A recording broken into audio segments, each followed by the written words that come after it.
العالمین کما هو اہلہ الصلاة والسلام علی محمد وآلہ الطیبین الطاہرین اللہم صلی علی محمد وآل محمد اما بعد بسم اللہ الرحمن الرحیم درس قرآن بسلسلہ انس قرآن اور فہم قرآن۔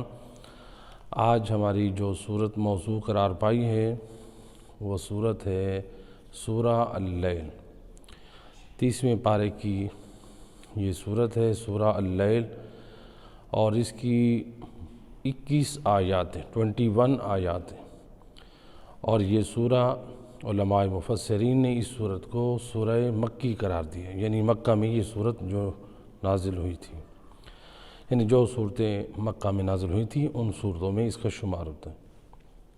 سب سے پہلے اس کی فضیلت اور اس کی شان کہ اس کے پڑھنے کا ثواب کتنا ہے اور اس کے پڑھنے کے فائدے کتنے ہیں۔ حضرت محمد مصطفیٰ صلی اللہ علیہ وآلہ وسلم رسول اللہ فرماتے ہیں من قرأ هذه السورة اعطاه اللہ تعالی حتی یرضى۔ رسول اللہ اپنی زبان مبارک سے فرماتے ہیں جو شخص اس صورت کی تلاوت کرتا ہے اللہ سبحانہ و تعالی اس کو اتنا عطا کرے گا کہ وہ اس پہ راضی ہو جائے گا۔ اس صورت کے پڑھنے کی فضیلت اور برکت کے صدقے میں۔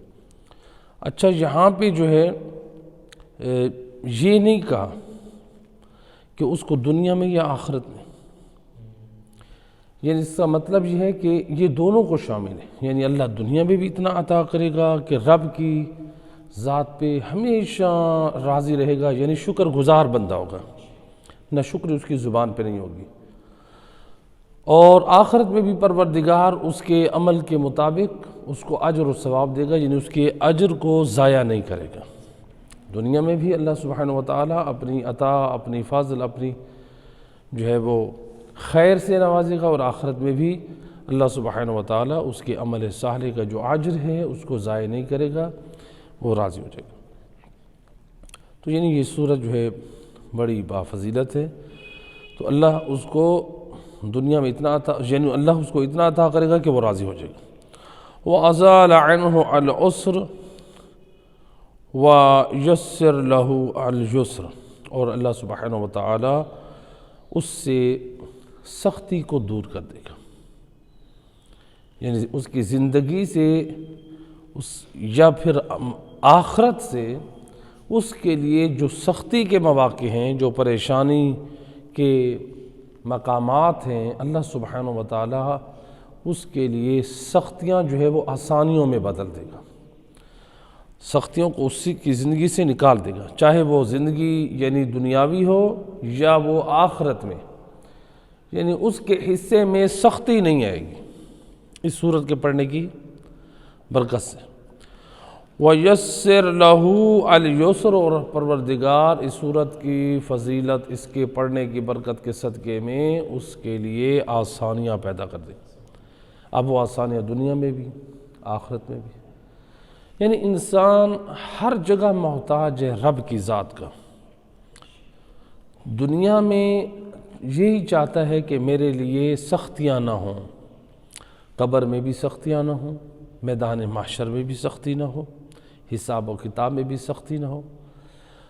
تو یہی کہا گیا ہے کہ اگر تم چاہتے ہو کہ دنیا سے لے کر آخرت تک تمہاری زندگی میں سختیاں نہ ہوں تو پھر اس صورت کی پابندی کریں، اور اگر آپ چاہتے ہیں دنیا اور آخرت میں تمہاری زندگی میں تمہارے پاس آسانیاں ہی آسانیاں ہوں، خوشحالی ہی خوشحالی ہو، یعنی دنیا میں بھی خوشحالی ہو، قبر میں بھی خوشحالی ہو، آخرت میں بھی خوشحالی ہو، تو پھر اس صورت کی پابندی کریں، یعنی یہ صورت پڑھیں۔ اس کا فائدہ پورا حاصل تب ہوگا، جیسے میں اکثر کہا کرتا ہوں، آپ ڈاکٹر کے نسخے پہ عمل کریں گے، دوائی کھائیں گے، وہ نسخہ تب آپ کو فائدہ دے گا جب آپ ڈاکٹر کے بتائے ہوئے پرہیز چیزوں سے بھی اجتناب کریں گے۔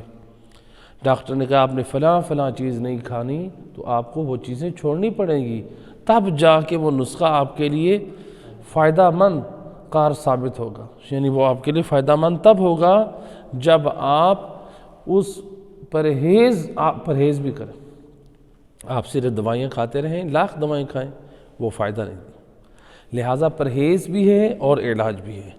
تو لہٰذا یہاں پہ اس آیت مجید، یعنی یہاں پر اس روایت میں فرمایا گیا وَأَغْنَاهُ مِنْ فَضْلِهِ، اور پروردگار اس سورت کے پڑھنے والے کو اللہ سبحانہ وتعالیٰ اپنے فضل سے غنی کر دے گا، بے نیاز کر دے گا اپنے فضل سے۔ اس سورت کی یعنی اس قدر یعنی یہ فضیلت ہے، اس سورت کے پڑھنے والا اللہ کے فضل سے غنی ہو جائے گا۔ یعنی اگر کوئی شخص چاہتا ہے میری محتاجی، میری فقیری، میری تنگ دستی دور ہو جائے تو پھر وہ اس سورت کی تلاوت کرے۔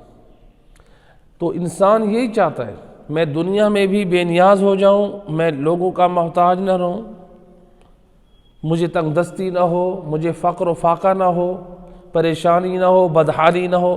قبر میں بھی یہی چاہے گا، آخرت میں بھی یہی چاہے گا۔ تو لہٰذا انسان کو یعنی وہ انسان جو اس سورت کی تلاوت کرنے والے اللہ سبحانہ وتعالیٰ اپنے فضل سے اس کو غنی کر دیں، اپنی رحمت سے، اپنے فضل سے۔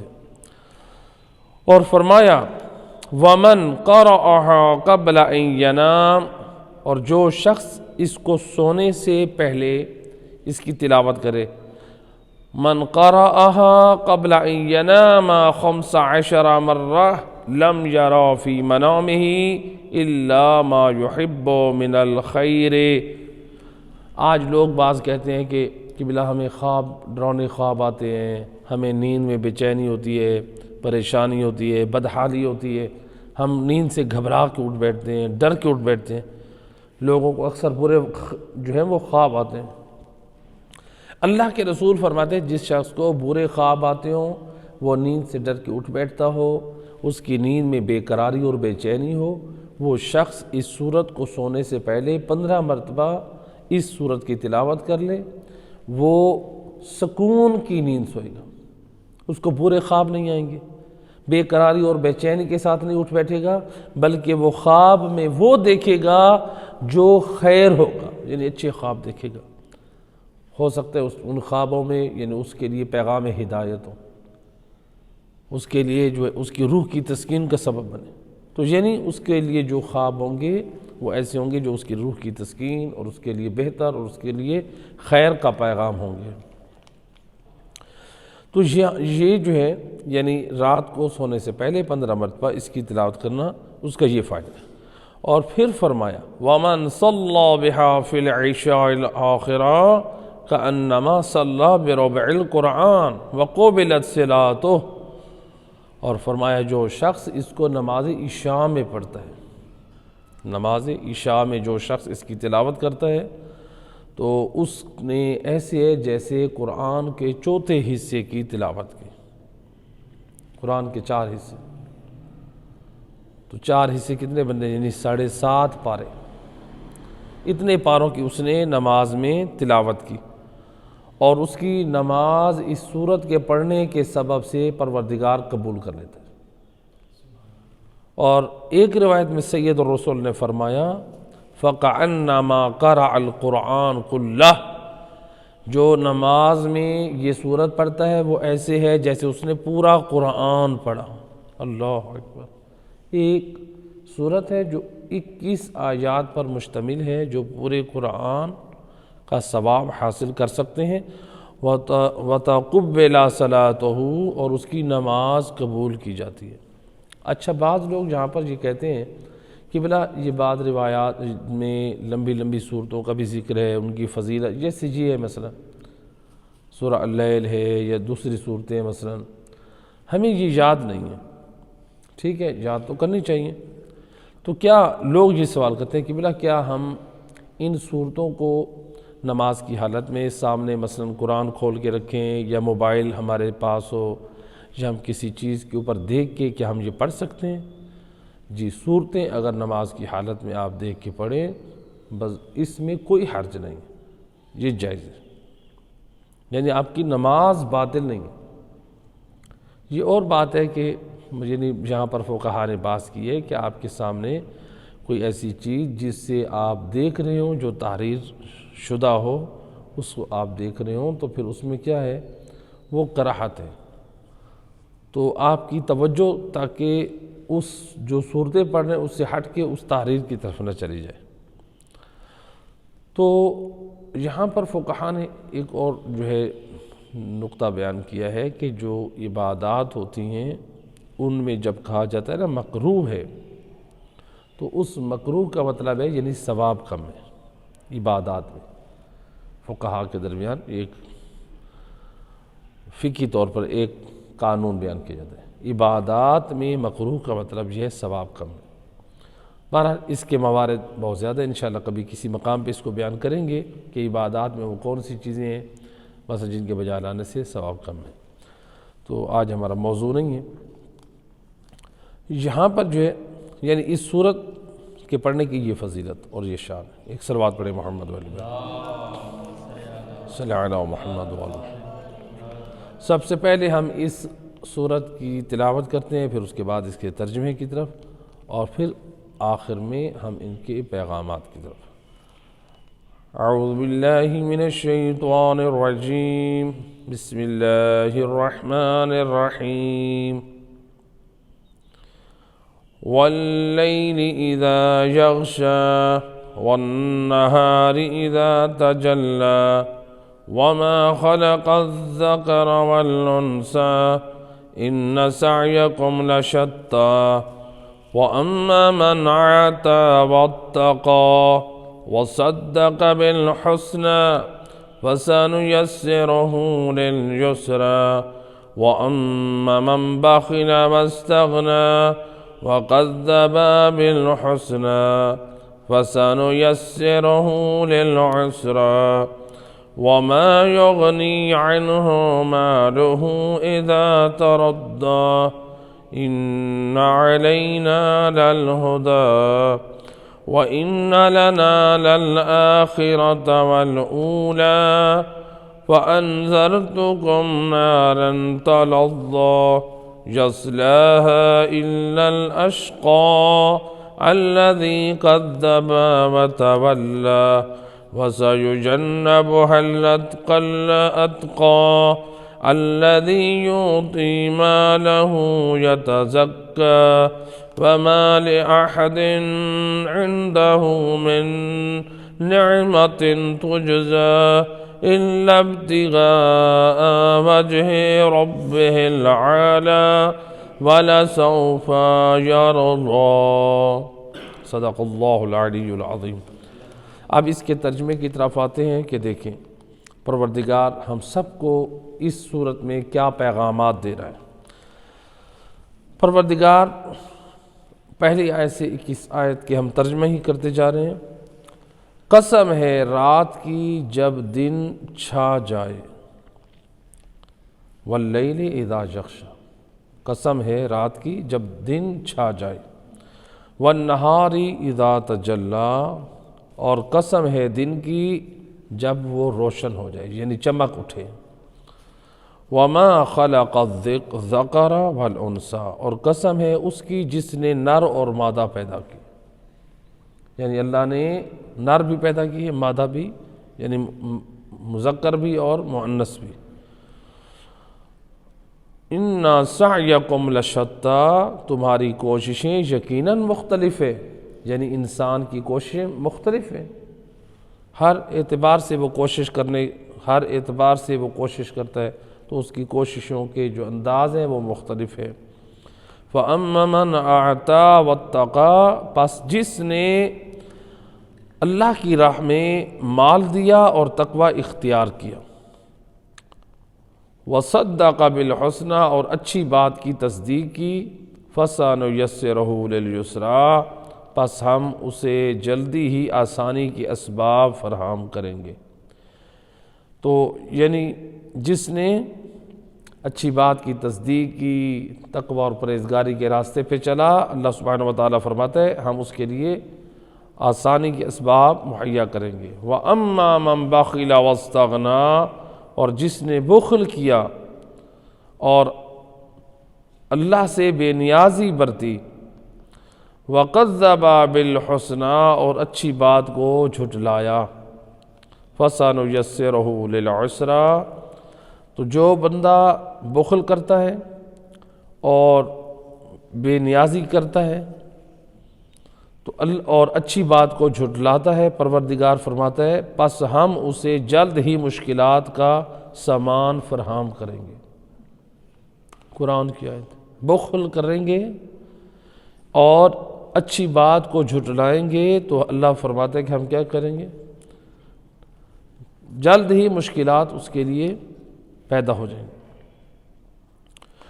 اذا تردى وما یغنی عنہ مالہ اذا تردى اور جب قبر یا جہنم میں یہ شخص گرے گا تو اس کا مال اس کو کوئی فائدہ نہیں پہنچائے گا۔ کتنے مالدار ہیں، بڑے بڑے فیکٹریوں والے، تجارتوں والے مالدار مر گئے تو جب قبر میں گئے کیا اس کو مال کو فائدہ دیا؟ دوسروں کے لیے چھوڑ کر گئے۔ اب ان کی مرضی، وہ پیچھے عیاشیاں کریں، وہ حرام کے کام کریں یا چاہے وہ حلال کے کام کریں۔ تو لہٰذا اس لیے حکم ہے اسلام کا کہ انسان اپنے ہاتھ سے دے کر جائے۔ اِنَّ عَلَيْنَا لَلْهُدَىٰ یقیناً ہدایت کرنا ہمارا کام ہے۔ اللہ فرماتا ہے ہدایت کرنا ہمارا کام ہے۔ وَإِنَّ لَنَا لَلْآخِرَةَ وَالْأُولَىٰ اور دنیا اور آخرت ہمارے لیے۔ وَإِنَّ لَنَا لَلْآخِرَةَ وَالْأُولَىٰ اور دنیا و آخرت ہمارے لیے ہے۔ فَأَنذَرْتُكُمْ نَارًا تَلَظَّىٰ اور میں تمہیں شعلہ نکالنے والی آگ سے ڈراتا ہوں۔ پروردگار کہہ رہے میں تمہیں شعلہ نکلنے والی آگ سے ڈراتا ہوں، یعنی آپ لوگ ڈریں جہنم سے کہ اپنے بدعمالیوں کی وجہ سے جہنم میں نہ جلیں۔ لا یصلاھا الا الاشقی اس یعنی جہنم کے ان شعلوں والی آگ میں کوئی نہیں جائے گا مگر یہ کہ جو بدبخت ہوں گے، بد عمل ہوں گے، بد نصیب ہوں گے، بے دین لوگ ہوں گے، ہیں جی، یا جیسے قرآن نے جن کے بارے میں بیان کیا کہ وہ بخیل لوگ ہوں گے، اچھی بات کو جھٹلانے والے ہوں گے، ہدایت کی بات کو جھٹلانے والے ہوں گے۔ الذی کذب وتولی یہ وہ لوگ ہوں گے جو بدبخت ہیں۔ قرآن کہہ رہا ہے، قرآن کی یہ آیت نمبر 16 ہے، الذی کذب وتولی یہ وہی شخص ہیں جس نے آیات الہی کو جھٹلایا اور اس سے کمر پھیر لی، پیٹھ پھیر لی۔ وَسَيُجَنَّبُهَا الْأَتْقَى اور زیادہ تقوی اختیار کرنے والے اس سے دور رہیں گے۔ جو اللہ فرماتا ہے جہنم سے وہی لوگ دور رہیں گے جو زیادہ تقوی اور پرہیزگاری اختیار کرنے والے۔ انسان کہے کہ مجھے ضرورت نہیں ہے دین کی پابندی کی، عمل کی، بس میرے لیے جنت ہے۔ قرآن کو کیا کریں گے؟ یہ میرا بعض لوگ کہتے ہیں نا، شاہ جانے تے راہ جانے۔ ٹھیک ہے، اہل بیت اطہار علیہ السلام کی شفاعت پر ایمان اور عقیدہ ہمارا یہ بنیادی حق ہے، یہ اسلام کے عقائد و نظریات میں سے کہ عقیدہ شفاعت بھی حق ہے، لیکن وہ اپنے مقام پہ انشاءاللہ آئے گا کہ کن لوگوں کو شفاعت ہوگی اور کن لوگوں کی شفاعت سید الرسل یا ائمہ اہل بیت اطہار علیہ السلام کریں گے۔ تو بندہ یعنی یہ جو جملہ کہتے ہیں شاہ جانے تے راہ جانے، سرائکی میں یہ جملہ کہتے ہیں، یعنی بس ہمیں عمل کی ضرورت نہیں ہے، عام طور پہ یہ وہ لوگ کہتے ہیں۔ تو یعنی انسان نمازیں چھوڑتا جائے، دین کی لاپرواہی کر دے اور انسان پھر یہ جملہ کہے، تو کیا ہمیں اہل بیت اطہار علیہ السلام علیہ باللہ کیا ہمیں بد عملی کا درس دینا چاہ رہے ہیں؟ وہ تو ہمیں باعمل دیکھنا چاہتے ہیں۔ اہل بیت اطہار ہمیں باکردار دیکھنا چاہتے ہیں، کیونکہ کردار کی اس لیے ہمیں ضرورت ہے، اللہ سبحانہ و تعالی نے ان ہستیوں کو ہمارے لیے نمونہ عمل کے طور پر بھیجا ہے۔ اگر ہمیں پاک کردار کی ضرورت نہ ہو، عمل صالح کی ضرورت نہ ہو، پھر تو انبیاء کے آنے کا مقصد بھی صحیح نہیں ہے، فوت ہو جائے گا۔ ائمہ ہدیٰ علیہ السلام کے جو آنے کا جو مقصد ہے ہدایت کا، وہ بھی ختم ہو جائے گا۔ ان کا مقصد ہے کہ ان سے ہدایت حاصل کی جائے۔ تو لہٰذا انسان اپنی اصلاح کی کوشش میں رہے۔ اللہ قرآن میں فرما رہا ہے کہ جہنم سے کون دور رہیں گے؟ جو زیادہ متقی اور پرہیزگار ہوں۔ اب ہم اگر کہہ دیں کہ ہمیں ضرورت ہی نہیں ہے، میں تو ماشاءاللہ مولا کے نام پہ بڑا خرچ کرنے والا ہوں، میں بڑا فرش عذاب بچھانے والا ہوں، میں ان کے نام پہ لٹانے والا ہوں۔ ٹھیک ہے، ماشاءاللہ، یہ آپ کی عقیدت ہے، یہ آپ کی محبت ہے، آپ کی محبت اور عقیدت کو سلام ہے، لیکن اس محبت اور اس عقیدت کے تقاضے ہیں، وہ بھی پورے ہونے چاہیے۔ یعنی صرف محبت نہیں بلکہ محبت کے تقاضے پورے ہوں گے تب ہم کامیاب ہوں گے۔ تو اللہ فرماتا ہے کہ اس آیت مجیدہ میں کہ جو زیادہ پرہیزگار متقی ہیں وہی لوگ جہنم سے دور رہیں گے۔ ہمیں تو ضرورت ہی نہیں ہے، ہمارا بیڑا پار ہے۔ ہم ہمارے جملے کی نجات ہے یہ قرآن کی آیت۔ قرآن کو زندگیوں میں ہم لے کر آئیں۔ قرآن میں دیکھیں وارثان قرآن نے اپنی زندگی میں قرآن متعارف کروائے، اور اللہ کی جو طرف سے جو قانون سازی کی ہمارے پاس کتاب ہے اس کا نام قرآن ہے۔ یہ قرآن کریم، قرآن کریم دیکھیں، آج لوگ فیس بک پہ سوشل میڈیا پہ دیکھیں، آپ لوگ کیا کہتے ہیں، یہ قرآن کریم کے اوراق یہ دریاؤں میں ڈالتے ہیں تو پھر وہ گٹروں میں آ جاتے ہیں۔ لوگوں نے ایسے پوسٹیں کی، وہ کہتے ہیں نہروں میں نہ ڈالیں، یہ گٹروں میں آ جائیں گے۔ یا مثلا بعض لوگ جو ہے وہ قرآن کے ورق یا احادیث کے ہوتے ہیں تو وہ ردی میں بیچ دیتے ہیں۔ مثلا بعض اوقات وہ فیس بک پہ آتے ہیں، دیکھیں وہ جو ریڑی والے ہوتے ہیں تو وہ قرآن کے ورق کے اوپر کچھ آیتیں لکھی ہوتی ہیں، یعنی پورا قرآن نہیں لکھا ہوتا، یعنی کچھ آیتیں لکھی ہوتی ہیں۔ اسلامیات کی کتاب کا کوئی ورق ہوتا ہے تو اس میں کیا ہوتا ہے، آیات ہوتی ہیں، کہا دیکھیں یہ بے ادبی ہو رہی ہے قرآن کی آیت کی، تو اس کے اوپر وہ نیم کو بیچ رہے ہوتے ہیں، یہ دوسری چیزیں بچوں کو بیچ رہے ہوتے ہیں، تو ریڑی والے۔ تو اس کے اوپر مسلمان جو ہے وہ سراپے احتجاج ہوتے ہیں، یعنی احتجاج کرتے ہیں کہ دیکھیں یہ کام غلط ہے، اس کو روک رہے ہیں۔ بے شک روکنا چاہیے۔ قرآن کی بے ادبی کرنا حرام ہے، گناہ ہے، کسی طرح سے بھی۔ آپ ایسی جگہ اس کو برد کر رہے ہیں نہر میں یا دریا میں جس سے آپ کو یہ یقین ہے کہ ابھی آگے جا کے یہ نجس ہوں گے، یعنی ایسی جگہ کے پر پہنچیں گے جہاں پر قرآن کی توہین لازم آئے گی، پھر آپ ایسی جگہ پہ اس کو نہ ڈالیں، دریا برد یا نہر برد نہ کریں۔ ایسی جگہ ہو جو قابل اطمینان ہو کہ جہاں پر یہ جو ہے ان کی توہین لازم نہ ہے۔ تو اب ہم قرآن کی آیات کی یا قرآن کی توہین کے بارے میں یہ تو فکر کریں، لیکن اگر ہم سارا دن پوری زندگی قرآن کی آیات کی مخالفت کر کے ہم قرآن کا مذاق اڑائیں اور دوسرے جو نان مسلمز ہیں وہ کہیں کہ دیکھو تم لوگ کہتے ہو قرآن میں اللہ نے یہ کردار دیا ہے، اللہ نے قرآن میں یہ عقیدہ بیان کیا ہے، تم خود مسلمان قرآن پہ عمل کرتے نہیں ہو اور ہم لوگوں کو کہتے ہو کہ یہ لوگ کافر ہیں، یہ غلط ہیں، ان کا عقیدہ غلط ہے، یہ کافروں والا عقیدہ ہے، ان کا کردار جو ہے وہ غلط ہے، یہ سور کھاتے ہیں، یہ خون کھاتے ہیں، یہ نجاست طہارت کا خیال نہیں کرتے۔ مسلمانوں تم بتاؤ تم کیا نجاست طہارت کا خیال کرتے؟ آپ دیکھ لیں کتنے لوگ ہیں جو نجاست طہارت کا خیال کرتے ہیں۔ جب شادیوں کے جو فنکشن ہوتے ہیں عام طور پہ یہ دیندار لوگوں کو متوجہ ہونا چاہیے، جو شادی برات والے دن یا ولیمے والے دن جو وہاں پر جو آتا ہے بنانے والا، سالن بنانے والا آتا ہے، اور وہاں پر وہ سالن جو بناتا ہے، جو عام طور پہ لوگ بتاتے ہیں کہ وہاں پر وہ گوشت کو واش ہی نہیں کیا جاتا، پاک ہی نہیں کیا جاتا۔ اگر وہ پاک نہیں کیا جاتا اس کو بنا کر نجس سالن لوگوں کو کھلایا جا رہا ہے، اس میں مجرم گناہگار وہی لوگ ہیں جو بنا رہے ہیں اور جو یہاں پر غفلت برت رہے ہیں۔ ان کی ذمہ داری وہ پاک اور صاف کروائیں، مومنین کو پاک صاف کھانا پیش کریں۔ وہ تو یہی سمجھ رہے ہیں مسلمان کھلا رہے ہیں، دعوت عام ہے، ٹھیک ہے ہم کھا رہے ہیں، جب نجس کھانا کھائیں گے تو ہمارے روح پہ اثر پڑے گا، پھر ہم نہ پاکیزگی کی طرف جائیں گے، نہ ہم نماز سے ہماری رغبت ہوگی، نہ قرآن سے رغبت ہوگی، نہ دین سے محبت ہوگی، کیا ہے ہماری روح نجس ہو چکی۔ تو ہم کافروں پہ باتیں کریں اور خود ہمارے اندر بھی نجاست طہارت کا خیال نہ ہو۔ کافروں پہ باتیں کریں وہ شرابی ہیں، خود ہم شرابیں پئیں۔ کافروں پہ باتیں کریں کہ وہ زانی ہیں اور خود ہم زنا کریں۔ اور قرآن میں زنا کی بھی مذمت، قرآن میں شراب کی بھی مذمت، قرآن میں جوئے کی بھی مذمت، ہر برا کردار قرآن نے اس کی مذمت کی۔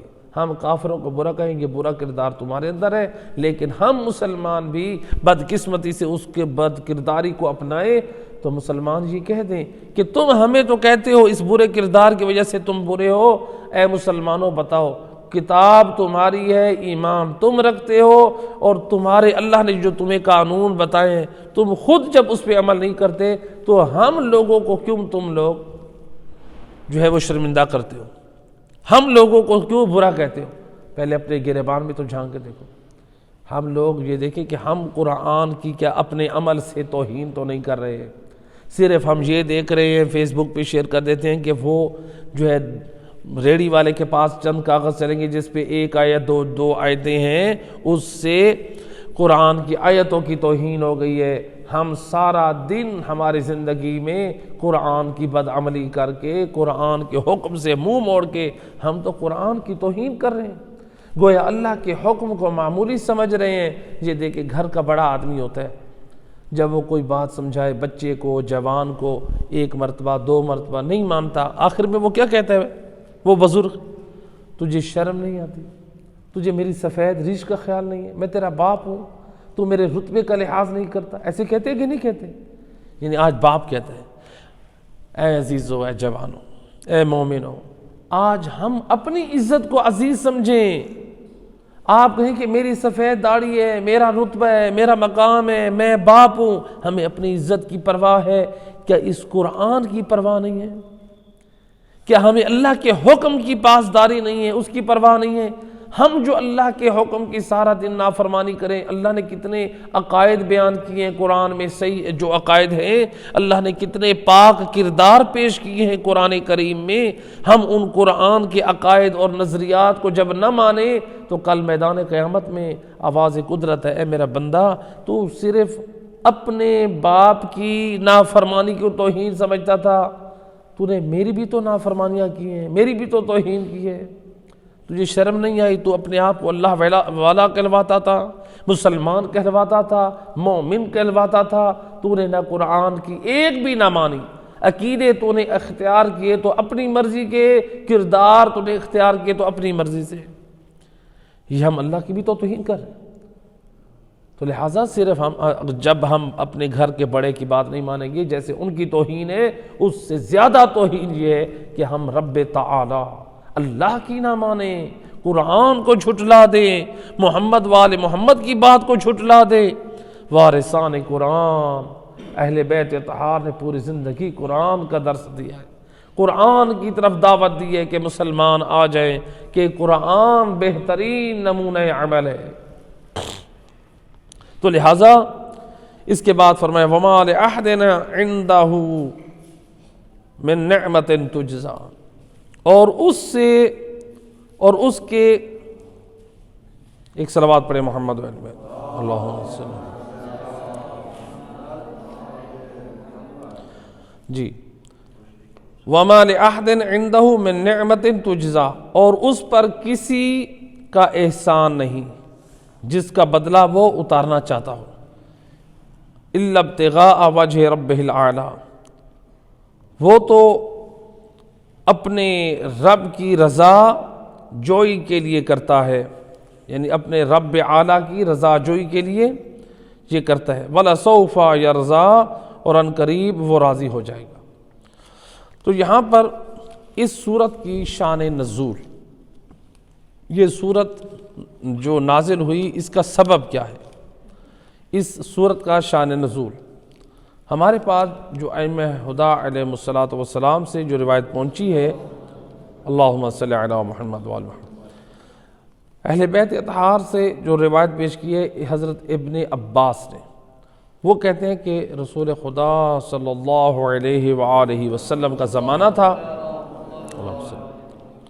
رسول اللہ کے زمانے میں مسلمانوں میں سے ایک شخص کے گھر میں کھجور کا ایک درخت جو تھا وہ تھا، یعنی کسی اور شخص کا درخت کسی مسلمان کے گھر میں جھکا ہوا تھا، وہ درخت ٹیڑھا تھا۔ اب وہ جو صحابی تھا رسول اللہ کا، وہ مسلمان، وہ غریب تھا اور اس کے بچے بھی چھوٹے چھوٹے تھے، تو روایت میں ملتا ہے کہ جب اس غریب مومن، اس مسلمان کے بچے وہ کھجوریں چنتے، جب یہ شخص مالک آتا اپنے اس کھجور کے درخت پہ چڑھتا، جب یہ چڑھ کر وہاں پر کھجوریں توڑنے لگتا تو اس میں کچھ کھجوروں کے دانے اس کے گھر میں جا کے گرتے، جو اس درخت کے پڑوس میں، وہ اس طرح سے تھوڑا سا جھکا ہوا ٹیڑھا تھا کہ کچھ دانے اس غریب مرد مومن، اس صحابی رسول کے گھر میں گرتے تھے۔ اب اس کے وہ بچے اٹھا لیتے تھے، یہ کھجور اپنی وہاں سے اتارنے کے بعد جلدی سے نیچے اترتا، ان بچوں کے ہاتھوں سے کھجور کو چھین لیتا تھا، ایک کھجور، حتیٰ کہ روایت کے جملے ہیں اپنی انگلی ڈال کے، اگر کسی بچے نے منہ میں کھجور ڈالی ہوتی تو اپنی انگلی منہ میں ڈال کے وہ کھجور بھی نکال لیتا، یعنی اس قدر بخیل تھا کہ غریب بچے ہیں، معصوم بچے ہیں، صحابی رسول کے صحابی کے بچے ہیں، مومن مسلمان ہیں، تو کھجوریں ان سے چھین لیتا تھا اور منہ والی کھجوریں بھی نکال لیتا تھا۔ تو یہ حالت جو ہے، وہ بیچارہ جو باپ ہے، ظاہری بات ہے، اسے برداشت نہیں ہوتا کہ بھی میرے بچے کے ساتھ اس طرح سے کیا جاتا ہے۔ اس نے جا کر سید الرسل سے شکایت کی، یا رسول اللہ، میرے پڑوس میں ایک کھجور کا درخت ہے اور فلاں کا ہے، وہ اس طرح آ کر میرے بچوں سے کھجور بھی چھینتے ہیں، ان کے منہ سے بھی نکال لیتے ہیں، اور یعنی مجھ سے برداشت نہیں ہوتا۔ تو سید الرسل بھی رحیم، آپ کے دل میں بھی رحم ہے، محبت ہے، شفقت ہے، تو آپ نے فرمایا کہ ٹھیک ہے، میں اس سے جا کے بات کروں گا۔ سید الرسل خود بنفس نفیس چل کے اس درخت کے مالک کے پاس گئے کہ اے فلاں، یہ جو درخت ہے، تم یہ درخت اس شخص کی ملکیت میں دے دو، مجھے دے دو، یہ بلکہ آپ نے فرمایا یہ درخت کیا کرو، تم مجھے دے دو، رسول اللہ مانگ رہے ہیں، یہ درخت تم دے دو، اس کے بدلے میں اللہ تمہیں جنت میں درخت دے گا، میں تمہیں اس بات کی ضمانت دیتا ہوں۔ اللہ، سید الرسل جسے جنت میں درخت کی ضمانت دے رہے ہیں، خوش نصیبی ہے کہ نہیں ہے؟ رسول اللہ فرماتے ہیں اللہ تمہیں جنت میں درخت دے گا، میں ضمانت دیتا ہوں کہ تم یہ درخت اس کو، یہ مجھے دے دو، اور میں یہ درخت اس غریب کو دے دوں گا۔ وہ کہتا ہے کہ یا رسول اللہ، آپ کا حکم سر آنکھوں پہ، ٹھیک ہے، آپ مجھے جنت کے درخت کی بات کر رہے ہیں، میرے جتنے بھی درخت ہیں ان میں اتنی لذت نہیں ہے جتنی لذت اور مزہ اس کھجور کے درخت کے کھجوروں میں، لہٰذا میں معذرت خواہ ہوں۔ اس نے درخت دینے سے انکار کر دیا۔ یہ ہے، دیکھیں، کہیں ہم ایسا تو نہیں آج ہم بھی امام کی ایسی معرفت رکھتے ہوں، نبی کی ایسی معرفت رکھتے ہوں، جب نبی ہمیں کوئی حکم دے، جب ہم سے مطالبہ کریں، ہم کہیں کہ سر آنکھوں پہ، لیکن میدان عمل میں ہم پیچھے بھاگ جائیں، ہم ان کا راستہ چھوڑ دیں، انبیاء کا، ائمہ خدا کا راستہ چھوڑ دیں، قیامت والے دن مجرم ہوں گے۔ ہم صرف ان لوگوں کی مذمت نہ کریں کہ وہ نبی کے زمانے میں ہوتے ہوئے نبی کو چھوڑ کر بھاگ جاتے تھے، نبی کا راستہ چھوڑ دیتے تھے، اپنی مرضی کرتے تھے، نبی کے راستے اور دین پر نہیں چلتے تھے۔ اگر وہ لوگ کل کے وہ لوگ اگر مجرم ہیں نبی کی اتباع اور پیروی نہ کرنے کی وجہ سے، آج ہم اگر قرآن، نبی اور آل نبی کی پیروی نہ کریں تو کیا ہم مجرم نہیں ٹھہرائیں گے؟ ہم بھی مجرم ہیں اگر ہم نبی کی پیروی نہ کریں، قرآن کی پیروی نہ کریں، محمد وآل محمد کی پیروی نہ کریں۔ نجات اسی راستے میں ہے، اہل بیت اطہار کے راستے میں۔ تو لہٰذا اس شخص نے سید الرسل کو منع کر دیا۔ اب سید الرسل کے دل کو تکلیف ہوئی کہ یہ ایک بد نصیب انسان، یہ بات رسول اللہ کے کچھ اصحاب کے کانوں پڑی، یعنی سید رسول نے جب یہ بات اس سے کر رہے تھے تو کسی نے یہ بات سن لی اور جا کے رسول اللہ کے صحاب کو بتائی، تو ان میں سے ایک صحابی رسول کہتے ہیں یا رسول اللہ، کیا میرے لیے بھی وہی خیر ہوگی؟ یعنی اگر میں جا کر وہ درخت خریدوں اور اس غریب کو آپ کو دے دوں آپ اس غریب کو دے دیں، میرے لیے بھی جنت میں وہی درخت ہوگا جو آپ اس کو دینا چاہتے تھے جو درخت کا مالک ہے۔ آپ نے فرمایا ہاں تمہارے لیے بھی وہی انعام ہے۔ روایت کے جملے ہیں، وہ نبی کا صحابی وہ اس مالے کے درخت کے پاس پہنچا کہ اے فلاں یہ درخت میں خریدنا چاہتا ہوں، تو یہ درخت تم مجھے بیچو اور میں جو ہے اس کی کیا قیمت ہے؟ اس نے کہا کہ دیکھو میں یہ درخت نہیں بیچنا چاہتا، میں جو ہے یہ درخت نہیں دیتا، میرے پاس نبی بھی آئے تھے، رسول اللہ بھی آئے تھے، انہوں نے کہا تھا کہ تم یہ درخت بیچو، اس کے بدلے میں تمہیں جنت میں ایک درخت دیا جائے گا۔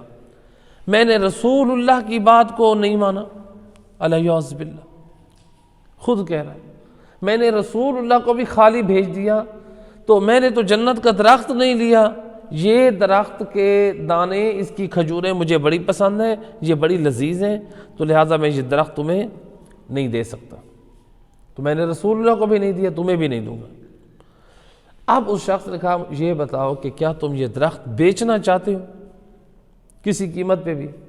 اس نے کہا ہاں، اگر تم مجھے 40 درخت کھجوروں کے دے دو اس کے بدلے میں، تو یہ درخت میں تمہیں دیتا ہوں۔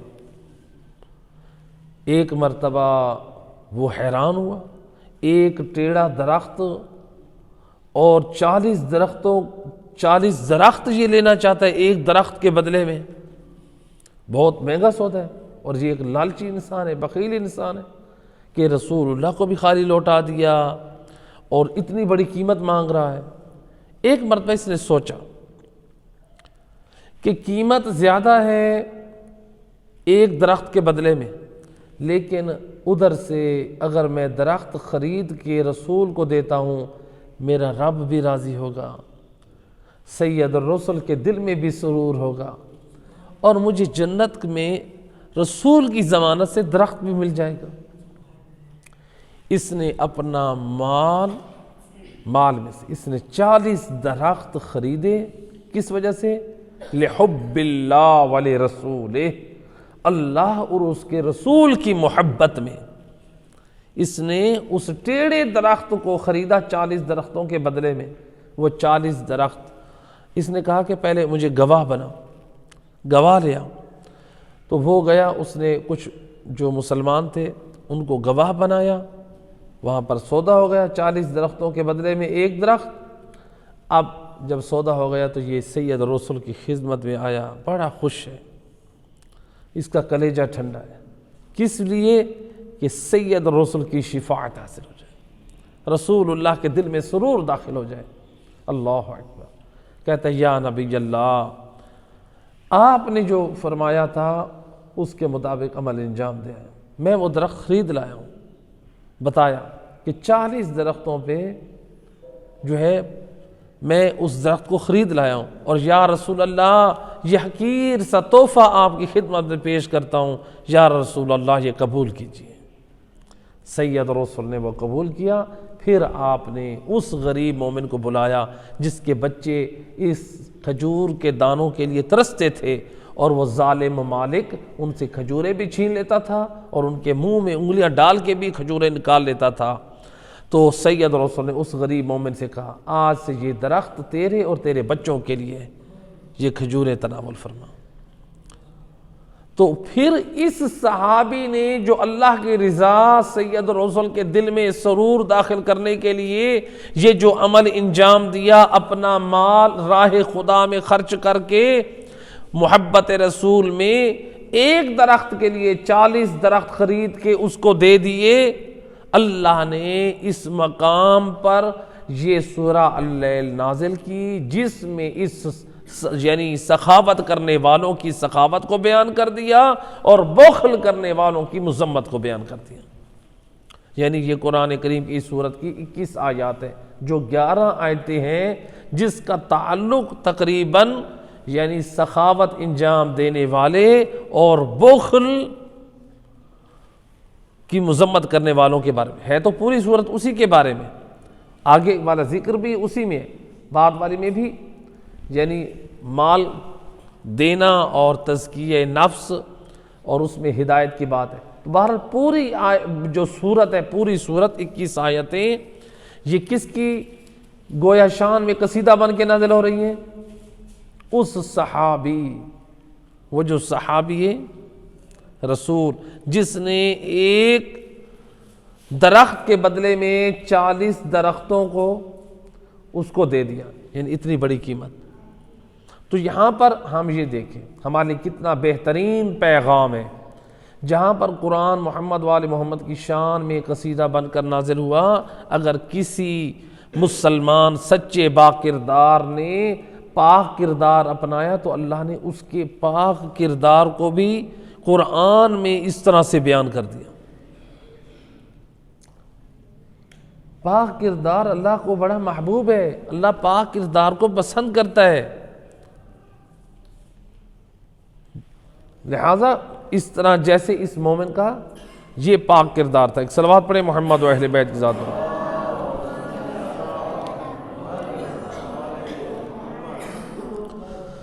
تو لہٰذا یہاں پر جو ہے یہ اللہ سبحانہ و تعالیٰ نے اس صورت کی آیات میں سخاوت کی جو ہے وہ مد کی ہے، اور جو مذمت کی ہے وہ کس کی ہے؟ بخل کی۔ تو اب یہاں پر ایک اور پہلے نقطہ یہ ہم سخاوت کی طرف آئیں گے کہ دیکھیں اس نے جو مالک تھا درخت کا، اس نے کس وجہ سے نہیں بیچا؟ ہوائے نفس، لذت، دنیا کی لذتوں کی خاطر، یعنی رسول اللہ کو بھی ناراض کر رہا ہے گویا، اور رسول اللہ کو خالی بھیج رہا ہے۔ روایت ہے ہمارے پاس ہوائے نفس کے بارے میں، اللہ کے رسول حضرت محمد مصطفیٰ صلی اللہ علیہ وآلہ وسلم صلی اللہ علیہ، آپ فرماتے ہیں اِنَّا أَخْوَفَ مَا أَخَافُ عَلَىٰ أُمَّتِي الْهَوَىٰ وَطُولُ الْعَمَلِ أَمَّا الْهَوَىٰ فَإِنَّهُ يَصُدُّ عَنِ الْحَقِّ وَأَمَّا طُولُ الْعَمَلِ فَيُنْسِي الْآخِرَةَ۔ سید رسول پیغام ہدایت دے رہے ہیں اپنے امتیوں کو، فرماتے ہیں مجھے میری امت پر سب سے زیادہ خوف ہوائے نفس اور لمبی آرزوؤں کا ہے۔ رسول اللہ کیا فرماتے ہیں؟ مجھے مسلمانوں پر خوف دو چیزوں کا ہے، ایک ہوائے نفس اور ایک لمبی آرزوئیں، یعنی رسول اللہ ڈرتے ہیں، خوف زدہ ہیں کہ یہ لمبی آرزوئیں اور ہوائے نفس انسان کو تباہ کر دیتی ہیں۔ اور آپ نے فرمایا کہ جو ہوائے نفس ہے یہ رائے حق سے روک دیتی ہے، جو ہوائے نفس ہے رائے حق سے روک دیتی ہے۔ ہوائے نفس، انسان خواہشات نفس انسان بڑھاتا جا رہا ہے، یہ میری خواہش پوری ہو جائے، فلاں خواہش پوری ہو جائے، فلاں خواہش پوری ہو جائے، اپنی دنیاوی خواہشات کو پورا کرتے کرتے انسان، رسول اللہ کیا فرماتے ہیں؟ رائے حق سے انسان رک جاتا ہے۔ جب انسان اپنی دنیاوی خواہشات کو پورا کرنے لگ جائے گا نا، پھر وہ حق کے راستے کو چھوڑ دے گا۔ بہت سارے لوگ ہوتے ہیں اپنی مثلا مثال کے طور پہ میری عزت، میرا مقام، میرا رتبہ، اب پھر انسان کیا کرتا ہے کہ اگر میں نے فلاں جگہ نہ گیا تو میری عزت ختم ہو جائے گی، فلاں جگہ نہ گیا تو میری عزت ختم ہو جائے گی۔ اب انسان یہ دیکھ رہا ہے کہ میں فلاں جگہ نہ گیا، فلاں جگہ نہ گیا، تو لوگوں کو سامنے رکھ کے اپنی عزت کو تو سامنے رکھ رہا ہے، جس کی وجہ سے وہ رائے حق سے ہٹ رہا ہے، اللہ سے بھی دور اور اہل بیت سے بھی دور ہو رہا ہے۔ تو ہو سکتا ہے کہ بعض جگہوں پہ آپ کے لیے جانا جس میں اللہ اور رسول ناراض ہو، لیکن آپ جا رہے ہیں فقط اس لیے کہ اگر میں نہ گئے تو میری عزت ختم ہو جائے گی، میرا مقام ختم ہو جائے گا۔ یعنی انسان اپنی آرزوؤں، اپنی عزت و نفس کو سامنے رکھ رہا ہے، دین کو سامنے نہیں رکھ رہا ہے۔ تو لہٰذا انسان دیکھیں بہت ساری ان چیزوں کے بارے میں فکر کرے، اور لمبی آرزوئیں انسان کی آخرت کو بھلا دیتی ہیں۔ یعنی لمبی آرزوئیں، جو بندہ آرزوئیں رکھتا ہے وہ آخرت کو بھلا دیتا ہے، وہ آرزوؤں کا غلام بن جاتا ہے، بس میرا یہ کام بھی ہو جائے، میرا وہ کام بھی ہو جائے۔ انسان اپنی آرزوؤں کے بارے میں فکر مند رہتا ہے، یعنی دنیاوی آرزوئیں، دنیاوی خواہشات جب انسان اس میں رہے گا تو انسان جو ہے آخرت کو بھلا دیتا ہے۔ تو بہرحال یہاں پر جو ہے اس کی مذمت کی گئی ہے، اور جو بخیل شخص ہے، یعنی وہ شخص جو تھا وہ بخیل تھا، تو بخل کی وجہ سے اللہ سبحانہ و تعالیٰ نے اس کی قرآن کریم میں یعنی مذمت کی۔ اب یہاں پر جو ہے اس صورت میں اللہ سبحانہ و تعالیٰ نے جو پہلا پیغام قرآن ہے، اللہ سبحانہ و تعالیٰ نے یہاں پر قسمیں کھائی ہیں۔ کس کی قسم؟ رات کی قسم اور دن کی قسم، اور نر اور مادہ کی قسم۔ اللہ نے یہ قسمیں کھا کے کیا بیان کیا ہے؟ اس نقطے کی طرف اشارہ کیا ہے کہ جو سخاوت کرنے والا ہے اس کے بارے میں بھی ذکر کیا ہے، اور جس نے بخل کیا ہے اس کا بھی ذکر کیا ہے۔ تو گویا اللہ قسمیں کھا کر سخی انسان کی سخاوت کا تذکرہ کر رہا ہے، اور بخیل انسان کے بخل کو بیان کر کے اس کے جہنم کا تذکرہ کر کے اللہ اس کی مذمت کر رہا ہے۔ قسمیں، اللہ قسمیں کھا کر، تو لہٰذا یعنی یہ بخیل انسان اس قدر قابل مذموم ہے کہ اللہ قسمیں کھا کے اس کی مذمت کر رہا ہے، اور سخی انسان اتنا اللہ کو محبوب ہے، اللہ قسمیں کھا کے اس کا تذکرہ کر رہا ہے۔ ایک صلوات پڑھیں محمد و اہل بیت۔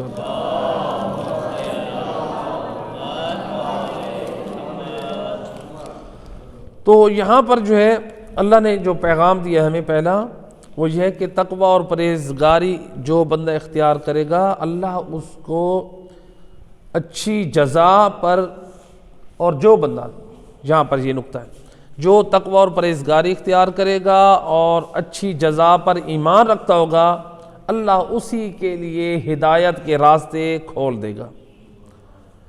جیسے اس صحابی نے تقوی اور پرہیزگاری کے راستے پہ تھا، اس نے نیکی انجام دی، رسول اللہ اور اللہ کی محبت کے لیے اس نے ایک درخت خریدا 40 درختوں کے بدلے میں، اور رسول اللہ کے دل میں اتنی خوشی ہوئی کہ اللہ نے اس صورت کو نازل کر دیا ہے جی۔ تو اب وہ رسول اللہ کے قریب ہوا، تو جب رسول اللہ کے قریب ہوا تو اس کے لیے ہدایت کے اور دروازے کھل گئے۔ تو یہاں پر اس صورت میں یہی کہا جا رہا ہے کہ آپ تقوی اور پرہیزگاری کے ساتھ رہیں اور اچھی جزا پر ایمان رکھیں، تو پھر اللہ تعالیٰ دیکھیں آپ کے لیے کیسے ہدایت کے راستے کھولتا ہے۔ تو روایت میں ہے ایک روایت امام جعفر صادق علیہ الصلوۃ والسلام، اللہم صلی علی محمد، امام فرماتے ہیں کہ کچھ لوگ یمن سے مدینہ میں آئے، یمن شہر یمن ملک سے مدینہ میں آئے، تو ان میں یعنی جیسے مختلف علاقوں سے کافر لوگ آتے تھے رسول اللہ کی خدمت میں سوالات لے کر۔ تو ان لوگوں میں جو کافر تھے، ان میں ایک شخص تھا جو رسول اللہ کے سامنے بیٹھے تھے ایک جگہ پہ کسی محفل میں، تو رسول اللہ کے سامنے بیٹھے تھے، تو ان میں ایک جو شخص تھا وہ منہ پھٹ تھا، بد زبان تھا۔ تو سید الرسل کے ساتھ جو بحث کی جا رہی ہے، اس بحث میں سید الرسل پہ یہ شخص جسارت کر رہا ہے، سید الرسل پہ یہ شخص بدتمیزی سے پیش آ رہا ہے۔ رسول خدا صلی اللہ علیہ وآلہ وسلم سید الرسل نے یہ دیکھا کہ یہ شخص بدتمیزی کر رہا ہے اور بد زبانی سے یہ کلام کر رہا ہے۔ رسول اللہ سے برداشت نہ ہوا، روایت کے جملے رسول اللہ کے چہرے پہ غصے کے آثار ہوئے، رسول اللہ غضبناک ہوئے، ایک مرتبہ سے رسول اللہ نے سر جھکا دیا، یعنی اس قدر یہ بدتمیز تھا۔ بعض لوگ یہ سمجھتے ہیں کہ ہم سامنے والے کو جواب دے کے اس کو خاموش کروا رہے ہیں، کسی یعنی یہ شرمندہ کر، یہ گناہ ہے، یہ حرام ہے، گناہ کبیرہ ہم انجام دے رہے ہیں، کسی مومن کی انسلٹ کر رہے ہیں۔ تو لہٰذا ان چیزوں سے اجتناب کرنا چاہیے۔ عام طور پہ لوگ یہ خیال نہیں کرتے، مومن کی عزت و نفس خراب ہو رہی ہے تو ہونے دیں، ہم جوابات دے رہے ہیں، یہ کوئی مومن کی عزت نہیں ہے۔ انسان دوسرے کو کہے کہ میں جواب دے کے خاموش کرا رہا ہوں، یہ عزت نہیں ہے۔ انسان اپنی عزت بھی معاشرے میں ختم کر رہا ہے اور دوسرے کی توہین کر کے خدا کی بارگاہ میں انسان مجرم ٹھہر رہا ہے۔ تو لہٰذا روایت کے جملے ہیں کہ جب یہ لوگ جو ان میں کافر تھا رسول اللہ سے بدتمیزی کر رہا تھا، تو سید الرسل نے اسی دیر میں جب آپ خاموشی سے سر جھکا کے بیٹھے تھے تو جبرائیل امین نازل ہوئے۔ تو سید الرسل کو آ کر کہتے ہیں یا رسول اللہ، خلاق کے دو عالم فرماتا ہے درود و سلام کے بعد کہ یہ شخص سخی ہے۔ کیا کہتے ہیں حضرت جبرائیل علیہ السلام؟ کیا کہتے ہیں؟ یا رسول اللہ ھذا سخی۔ ایک صلوات پڑھے محمد علیہ وسلم۔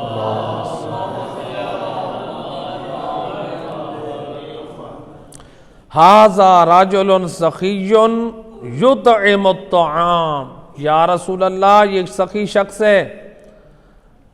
تو جب رسول اللہ نے یہ سنا نا جبرائیل امی کی زبانی، تو رسول اللہ کا غصہ ٹھنڈا ہو گیا کہ یہ سخی شخص ہے اور اس کے سخاوت کا تذکرہ جبرائیل امین کر رہے ہیں۔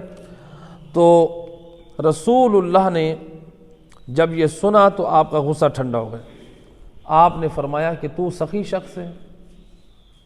کہتے ہیں کہ آپ کو کس نے بتایا؟ کہا کہ مجھے میرے رب نے ابھی خبر دی ہے جبرائیل امی کے ذریعے۔ اس نے دیکھا نا رسول اللہ کا چہرے پہ غصے کے آثار نہیں ہیں، حالانکہ بدتمیزی میں نے کی ہے، بدخلقی میں نے کی ہے، اور رسول اللہ جو ہے یعنی یہ مجھے بتا رہے ہیں کہ میں سخی ہوں، آنے والا میں یمن سے ہوں، ان کو پتہ نہیں ہے۔ اس کا مطلب ہے یہ سچے نبی ہیں۔ اسی وقت اس محفل میں کہتا ہے اشہد اللہ الہ الا اللہ واشہد ان محمدا عبدہ ورسولہ۔ اس وقت یہ کلمہ پڑھتا ہے اور مسلمان ہو جاتا ہے، اور کیا کہتا ہے؟ یہ کافر تھا، بد زبان تھا، کیا کہتا ہے؟ کہتا ہے یا نبی اللہ صدق ربی و ربک، یا نبی اللہ آپ کے رب نے سچ کہا ہے، میرے اور آپ کے رب نے سچ کہا کہ میں سخی ہوں۔ یعنی آپ کو آپ کے رب نے اور میرے رب نے اسی محفل میں خبر دے دی آپ سچے نبی ہیں۔ تو یعنی دیکھیں اس قدر یعنی سخاوت جو تھی، سخاوت کی وجہ سے یہ شخص مسلمان ہو گئے، سخاوت کی وجہ سے۔ یعنی سخی ہونا اس قدر محبوب عمل ہے کہ جب رسول اللہ نے خبر دی تو یہ شخص کیا ہوا؟ مسلمان ہوا اس عمل کے صدقے میں۔ تو لہٰذا یہ تھی اس کی سخاوت۔ اب دیکھیں مولا علی علیہ السلام کی سخاوت کیا تھی، مل کے صلوات پڑھیں اللہم صلی علی محمد۔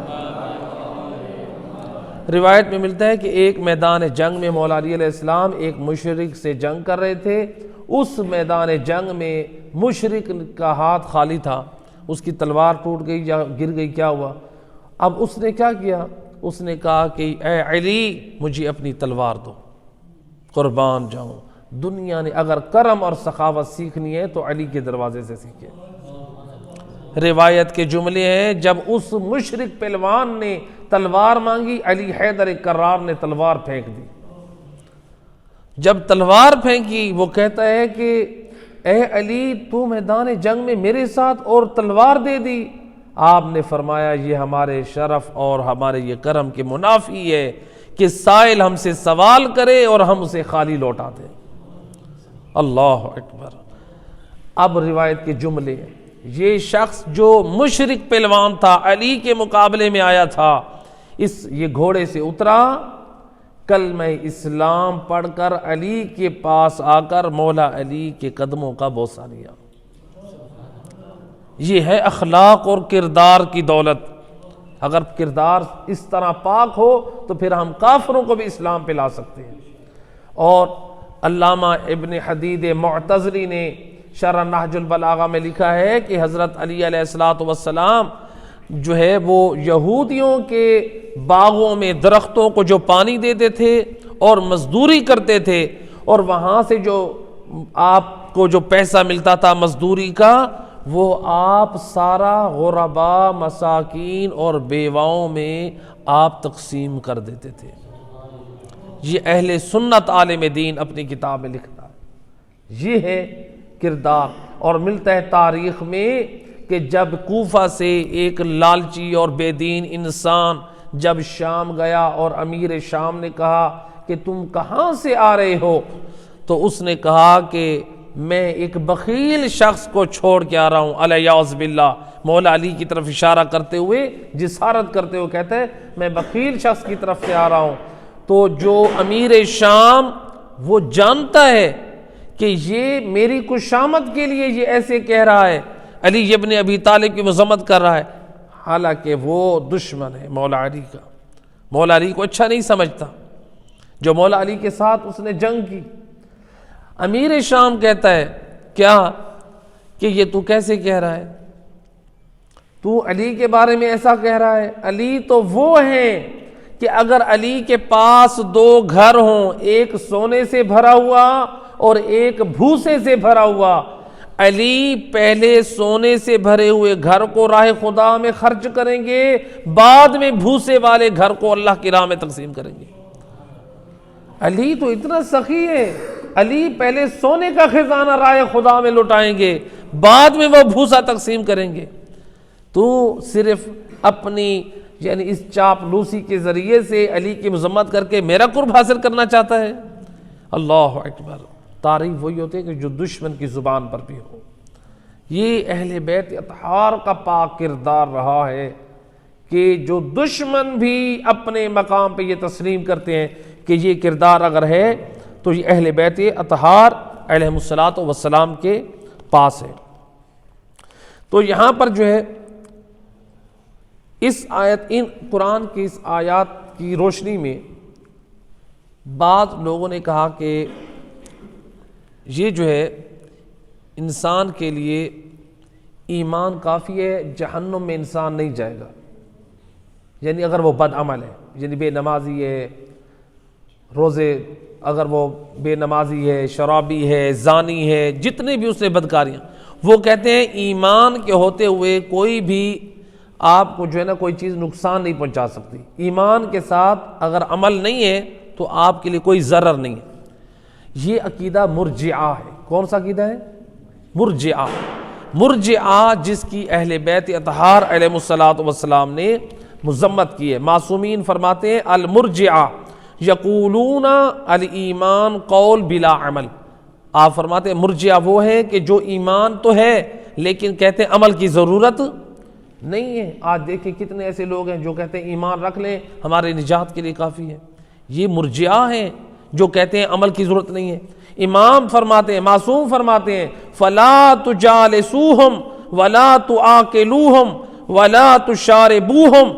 جو مرجعہ ہیں جو کہتے ہیں صرف نجات کے لیے ایمان کافی، عمل کی ضرورت نہیں ہے، فرمایا ان لوگوں کے ساتھ محفلیں نہ سجاؤ، نہ بیٹھو، ان کے ساتھ کھانا پینا چھوڑ دو، ان کے ساتھ نمازیں نہ پڑھو اور ان کے اوپر نماز جنازہ نہ پڑھو، ان کے ساتھ اوپر نماز جنازہ نہ پڑھو۔ تو یہاں پر یعنی ان کے ساتھ نمازیں بھی نہ پڑھو، یعنی اگر یہ کبھی نماز پڑھ لیں، یہ کہتے ہیں کہ نماز پڑھنا ضروری نہیں ہے، یعنی اگر کوئی زنا کر لے، شراب پی لے، حرام کر لے، وہ کہتے ہیں یہ ضرر نہیں دیتے۔ تو یہ عقائد ان کے نظریات ہیں، بہرحال اس کی جو ہے کبھی کسی مقام پر بیان کریں گے، لیکن ہمیں ائمہ اہل بیت علیہ الصلاۃ والسلام نے کافی کی روایت کا ایک جملہ امام فرماتے ہیں من کان للہ مطیعا فہو لنا ولی۔ عقیدہ مرجعہ رکھنے والے جو بد عملی کے ساتھ زندگی گزارتے ان کی بھی مذمت اور سب کی مذمت کر دی جو عمل کو پسند نہیں کرتے۔ امام فرماتے ہیں من کان للہ مطیعا فہو لنا ولی۔ اے علی والو، اے حبدار محمد وال محمد سن لو، امام فرماتے ہیں ہم زبان عصمت سے بتا رہے ہیں اللہ کا ہمارا وہی دوست ہے جو اللہ کا فرما بردار ہے، ہمارا وہی دوست ہے۔ من کان للہ مطیعا فہو لنا ولی، جو اللہ کا فرما بردار ہے وہی ہمارا دوست ہے۔ من کان للہ عاصیا فہو لنا عدو، جو اللہ کا نافرمان ہے وہ ہمارا دشمن ہے، چاہے وہ اپنے زمانے کا جتنا بڑا بھی کوئی دعوے دار ہو۔ جو اللہ کا نافرمان ہے وہ ہمارا دشمن ہے۔ لوگ معیار نہیں ہے، معیار اللہ کی اطاعت ہے اور اللہ کی نافرمانی ہے۔ ایمان اس پہ پہچانا جائے گا کہ یہ مومن ہے یا کون ہے۔ آج ہم کسی کی زبان کا دعویٰ اور اس کے چند عمل دیکھ لیتے ہیں، یہ بڑا مولائی اور مومن ہے، چاہے وہ بے نمازی ہو، بے دین ہو، دین کا مذاق اڑانے والا ہو، قرآن کا مذاق اڑانے والا ہو۔ تو لہٰذا ہم ان چیزوں کو سمجھیں۔ تو یہاں پر ایک اور آیت مجیدہ، ایک صلوات پڑھے محمد و اہل بیت صلی اللہ علیہ وسلم۔ یہاں پر روایت ہے کہ یعنی جو لوگ مال خرچ کرتے ہیں اللہ کی راہ میں تو وہ اپنا تزکیہ بھی کرتے ہیں۔ یہاں پر روایت ہے کہ امام محمد باقر علیہ الصلوۃ والسلام، اللہم صلی علی محمد وآل محمد وسلم، امام فرماتے ہیں ان احب الاعمال الی اللہ از ادخال السرور علی المومن۔ امام فرماتے ہیں اللہ سبحانہ وتعالیٰ کے نزدیک جو بہترین جو عمل ہے، یعنی پسندیدہ عمل ہے کہ مومن کے دل میں سرور، خوشی کو داخل کرنا، اور فرماتے ہیں کہ اس کے جو ہے مسلمان کو کھانا کھلانا اور مسلمان کے قرض کو ادا کرنا۔ اور پھر اس کے بعد امام جعفر صادق علیہ الصلوۃ والسلام، اللہم صلی علی رسول اللہ صلی اللہ علیہ وآلہ وسلم سے روایت کرتے ہیں، فرماتے ہیں ما ارا شیئا یعدل زیارت المومن الا اطعامہ وحق علی اللہ ان یطعم من اطعم مؤمنا من اطعام الجنہ۔ امام فرماتے ہیں کہ میں نے اس سے بڑی کوئی چیز نہیں دیکھی کہ جو مومن کی زیارت کے برابر ہو، یعنی مومن کی زیارت کرنا اس قدر اجر و ثواب ہے۔ آپ نے فرمایا کہ جو بندہ کسی مومن کو کھانا کھلاتا ہے اس کا اللہ پر یہ حق ہے، اللہ سبحانہ وتعالیٰ اس مومن کو جنت کا کھانا کھلاتا ہے جو کسی مومن کو کھانا کھلاتا ہے۔ اور امام فرماتے ہیں، معصوم فرماتے ہیں، جو شخص چاہتا ہے ہماری دعوت کرے وہ ہم آل محمد کی ولایت رکھنے والے نیک لوگوں کو کھانا کھلائے، اللہ کے نزدیک ایسی ہے جیسے اس نے ہماری دعوت کی ہے۔ تو یعنی یہ اس قدر اجر و ثواب ہے۔ تو لہٰذا ایک مل کے صلوات پڑھے محمد و اہل بیت۔